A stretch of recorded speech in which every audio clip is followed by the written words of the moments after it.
This recording is intended to be used as an educational resource for healthcare providers. It is in no way a substitute for the independent decision-making and judgment of a qualified healthcare professional. It should not be used to make a diagnosis or to overrule the advice of a qualified healthcare provider, nor should it be used to provide advice for emergency medical treatment. Child Abuse, Skeletal and Cutaneous Findings by Dr. Victoria Robson and Dr. Celeste Wilson. By the end of this video, the objectives are for you to be able to identify common risk factors associated with child abuse, recognize red flags that should alert you to the possibility of child abuse, describe classic skeletal and cutaneous findings, and differentiate mimics of child abuse utilizing an appropriate diagnostic workup. Epidemiology. Each year, 4 million child maltreatment referrals are received in the United States, with the highest rate of child abuse reported in children less than 1 year of age. Almost 5 children die every day from child abuse. There are different types of child abuse. 75% of victims are neglected, 17% are physically abused, and 8% are sexually abused. This video will focus on skeletal and cutaneous abuse, 2 forms of physical abuse. Abusive head injury, sexual abuse, psychological maltreatment, and neglect are beyond the scope of this introductory video. Risk factors. Risk factors for child abuse can be categorized into factors affecting the child, the caregiver, and the environment. Child-related factors include preterm birth, chronic illness, physical or developmental disability, and emotional and behavioral difficulties. Caregiver-level factors include young parental age, substance or alcohol abuse, mental illness, and unrealistic expectations for child behavior and development.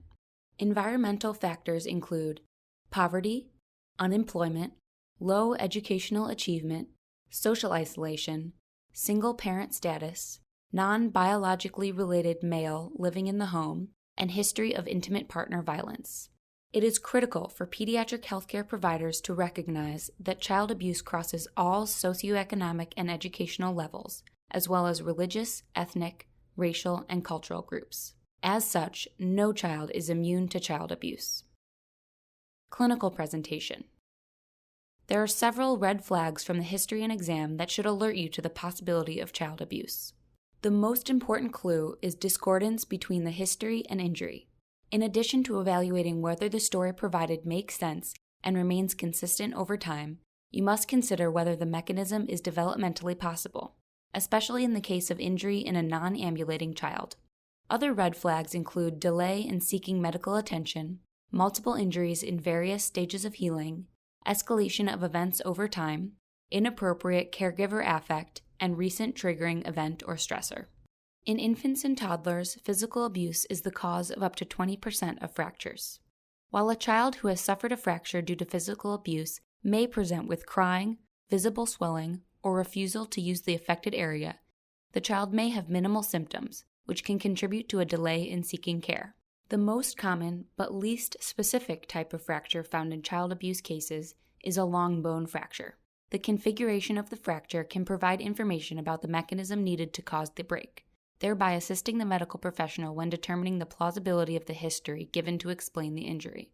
For example, transverse fractures are due to a direct blow or bending force perpendicular to the bone. Buccal fractures occur from compression along the axis of the bone, and spiral fractures result from a twisting force. There are some fractures that have a high specificity for child abuse, particularly when identified in children less than 1 year of age. For example, the classic metaphyseal lesion, or CML, also called a bucket handle fracture or chip fracture, is caused by a twisting and pulling force leading to a planar fracture through the metaphysis. Posteromedial rib fractures are also highly specific and can be caused by squeezing an infant such that there is anterior to posterior compression of the chest. 90% of physical abuse victims present with cutaneous findings. In fact, a single cutaneous injury may be the only clinical indicator of child abuse.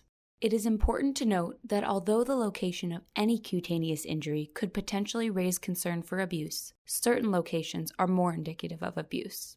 Accidental bruising typically occurs on bony prominences, including the knees and shins. In contrast, bruises located in protected areas on the torso, ears, neck, genitals, or buttocks are uncommon during the course of normal childhood activity and should prompt the provider to consider child abuse. Any bruising in a non-ambulatory infant merits further evaluation, as those who don't cruise rarely bruise.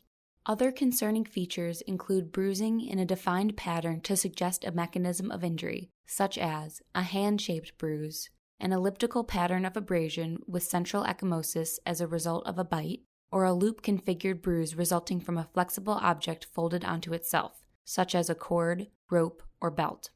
Of note, you cannot date a bruise. There is no scientific basis for a timeline of color change, nor is there a standard method to account for the various factors contributing to the bruise's color, such as skin pigmentation or tissue injury depth. With regard to burns, accidental burns, such as those caused by pulling over a pot of boiling water, tend to be asymmetric and characterized by irregular edges.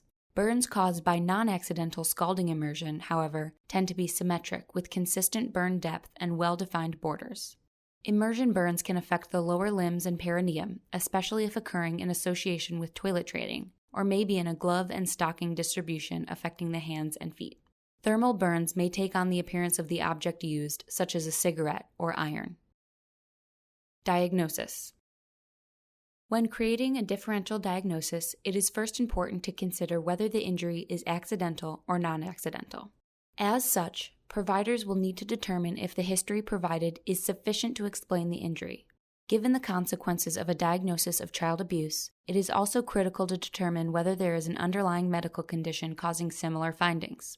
A couple of selected examples are described in this section, but by no means is this an exhaustive list. In the case of fractures, the differential may include rickets and osteogenesis imperfecta.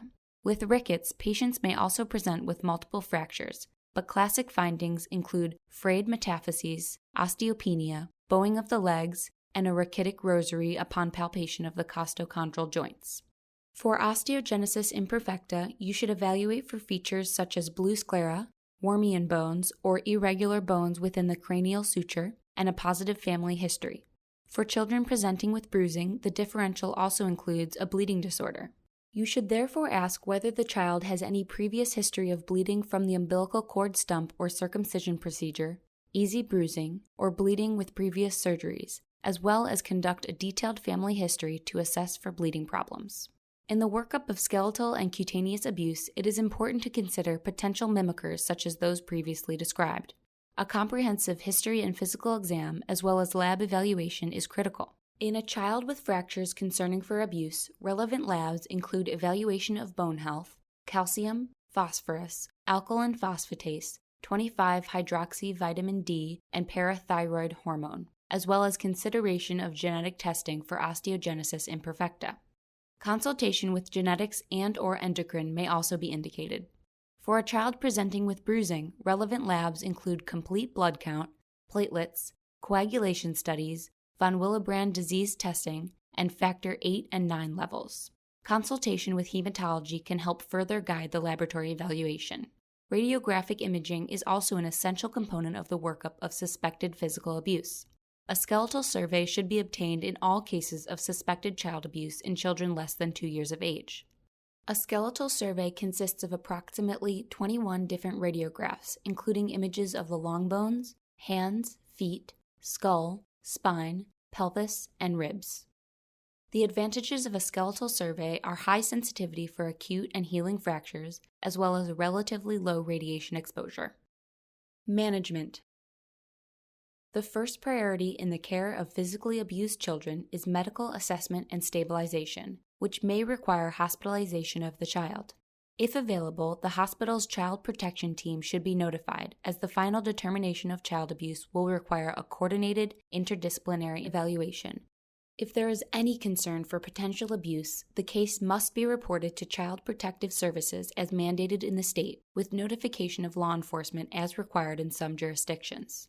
It is important to note that medical students are also considered mandated reporters. The child's pediatrician should be contacted. An extensive social evaluation should be performed, ideally by a Child Protective Services social worker. Full evaluation of siblings for abuse may be indicated. Ultimately, long-term treatment may include referral to mental health providers due to the psychological effects of abuse on the child, siblings, and non-offending caregiver. Family members may also require additional assistance to address drug abuse or intimate partner violence, given that these are risk factors for child abuse. The pediatrician plays a key role in the prevention of child abuse. A child's pediatrician may be the first to recognize sentinel signs of child abuse meriting further evaluation, such as a bruise in a non-ambulatory infant. Importantly, awareness of developmental triggers for physical abuse, such as toilet training and generalized frustration with the emerging developmental skills of the child, can prompt anticipatory guidance that enhances parents' coping skills. Pediatricians can also develop a longitudinal, supportive relationship with families in which they regularly assess for abuse risk factors and provide resources to help address the family's social and economic needs. Finally, the pediatrician can serve as an advocate for funding and implementation of evidence-based child abuse prevention programs, whether at the national or community level. The sequelae of physical abuse in childhood extend far beyond the medical consequences of skeletal or cutaneous injuries. Victims of physical abuse ultimately have higher rates of depression, conduct disorder, and drug abuse.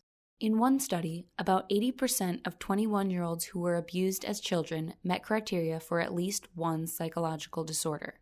Nearly 1/3 of abused and neglected children will later abuse their own children, further perpetuating the family cycle of abuse.